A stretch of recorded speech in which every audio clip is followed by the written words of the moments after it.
Ga sako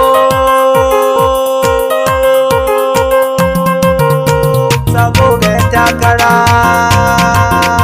sako ga takara. Tsoron Allah ku ji, mulki bai tabbata ga duk wani azzalumi. Ga sako ga takara, tsoron Allah ku ji, mulki bai tabbata ga duk wani azzalumi. Mulki bai tabbata ga duk wani azzalumi, mai tauye haƙƙin talaka ya bar su da tagumi.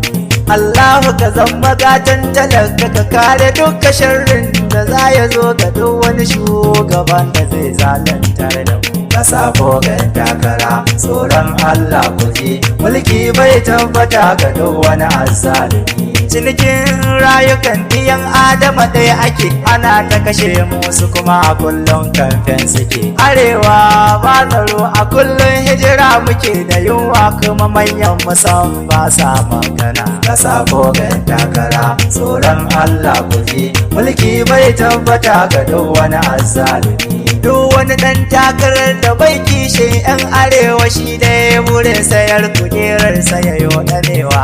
Allahu ka sa kujerarsa kullum ta yo karewa, Allahu ka murkushe da mulkinsa da zulumi. Ka sako ga takara, tsoron Allah ku ji, mulki bai tabbata ga duk wani azzalumi.